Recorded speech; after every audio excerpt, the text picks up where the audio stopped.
Hello friends, आज मैं आपके लिए लेकर आई हूँ एक बेहद खास रंग बिरंगी और हेल्दी रेसिपी जो देखने में जितनी खूबसूरत है खाने में उतनी ही स्वादिष्ट है। अगर आपके बच्चे पालक चुकंदर खाने से मना करते हैं तो इस तरह उन्हें खिला सकते हो। ये रंगीन पूरियाँ उन्हें ज़रूर पसंद आएगी। तो इसके लिए सबसे पहले मैंने एक चुकंदर और पालक लिया है। चुकंदर को मैंने पहले ही अच्छी तरह वॉश करके इसको पील कर लिया था। अब मैं इसको कट करके ग्राइंडर जार में ग्राइंड कर लूँगी। ग्राइंड करने के बाद इसे मैं छान लूँगी। अब मैं इधर पालक और 2 टुकड़े हरी मिर्ची की और लहसुन की कलियां ले रही हूँ, इनको भी ग्राइंड कर लूँगी। अब मैं आटा ले रही हूँ, इसमें 2 टेबल स्पून सूजी, 2 टेबल स्पून इसमें बेसन, 1 टेबल स्पून मैं इसमें अजवाइन ऐड कर रही हूँ और स्वाद अनुसार इसे नमक डाल रही हूँ। अजवाइन को हथेली से क्रश कर लीजिएगा। अब मैं इन सभी को अच्छी तरह मिक्स कर लूँगी। मिक्स करने के बाद मैं यहाँ पे 2 टेबल स्पून मैं ऑयल डाल रही हूँ। ऑयल डालने से हमारी पूरियाँ और पराठे एकदम खस्ता बनेंगे।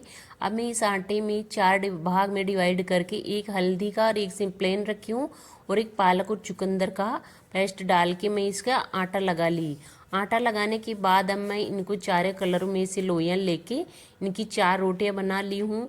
अब रोटियां बनाने के बाद जो रोटी थोड़ी सबसे बड़ी है उसे नीचे रखेंगे। अब एक के ऊपर एक ऐसे रखते जाएंगे। अगर कोई छोटी है तो उसको थोड़ा सा मैनेज कर लेंगे, आराम से इजी से हो जाएगी, उसके बराबर हाथ से कर लेंगे हम। अब इनको चारों को एक साथ रख के अब इनको बेल लेंगे। तो गाइस 4 कलर की ये पूरियाँ एकदम सॉफ्ट और बिना किसी आर्टिफिशियल कलर के बनने वाली है। इस तरह से तो बच्चे भी खाने के लिए मना नहीं करेंगे। बच्चों के अक्सर नाटक होते हैं कि इस तरह की चीज़ें खाने से अवॉइड ही करते हैं, बट इस तरह से बनाओगे तो बच्चे बड़ी ही चाव से खाएंगे। इसी कलरफुल पूरियों को देखते ही वो बार बार बनवा कर खाएंगे। और अब मैं इस तरीके से चारों रोटियों को बेल के अच्छी तरह से इस तरह से रोल कर लेंगे। रोल करने के बाद इन साइडों में से हल्की सा काट के निकाल देंगे और ये एक इक्वल में इसे काटते जाएंगे। अब सभी को इक्वल में काट के साइड में रख लेंगे और जैसे ही एक एक लोइयों को बनाएंगे उनको इस पे रख के हल्का सा ऑयल भी लगा सकते हो और हथेली से अच्छी तरह इसे प्रेस करके और इसको धीरे धीरे हम बेल लेंगे। इसमें ज़्यादा प्रेशर नहीं देना है, हल्के हाथ से ही इनको बेलना है। देखो ये पूरी कितनी एकदम अच्छी लग रही है। इसी तरह मैं सारी पूरियों को बेल लूँगी। एक बार में हम जितनी फ्राई करेंगे उतनी ही एक साथ बेलना है।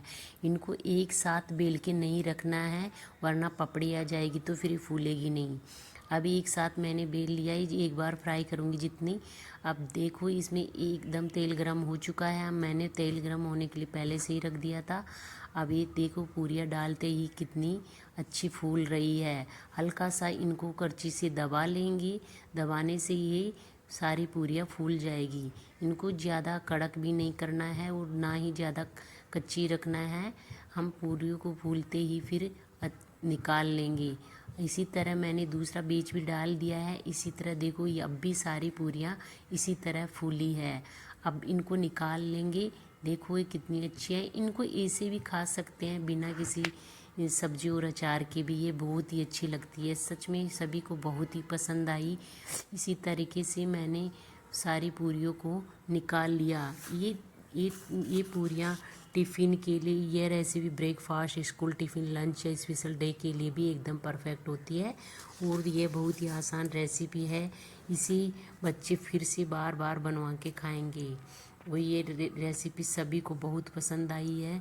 इसे बनाना बहुत ही कम समय में बन जाती है और सभी बच्चों बड़ों को ये चुकंदर पालक हेल्दी वाली चीज़ें आराम से इसी तरीके से हम खिला सकते हैं।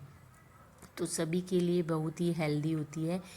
इसी तरह में हम न्यू न्यू आइडियाज़ अपना के ही बच्चों को ऐसी हेल्दी चीज़ें खिला सकते हैं। तो मैं यहाँ पर एक पराठा भी बना के दिखा रही हूँ जो बच्चों की लंच बॉक्स के लिए आप भेज सकते हो। तो मैं यहाँ पे 4 कलर की 4 लोइयाँ ले रही हूँ। इनको आपस में ज्वाइंट करके हथेली से प्रेस करके इनको अच्छी तरह बेल लूँगी। बेलने के बाद मैं इसे तवे पर रख के तवे पर सिकने के बाद इसे अलट पलट करके इसे घी लगा के अच्छी तरह सेक लूँगी और ये हमारा कलरफुल पराठा बनके तैयार है। और गाइज ये रेसिपी आपको कैसी लगी नीचे कमेंट करना ना भूलें। अपने फैमिली मेम्बर के साथ शेयर सब्सक्राइब करना ना भूलें। प्लीज़ गाइज ज़रूर कीजिएगा। Thanks for watching my video.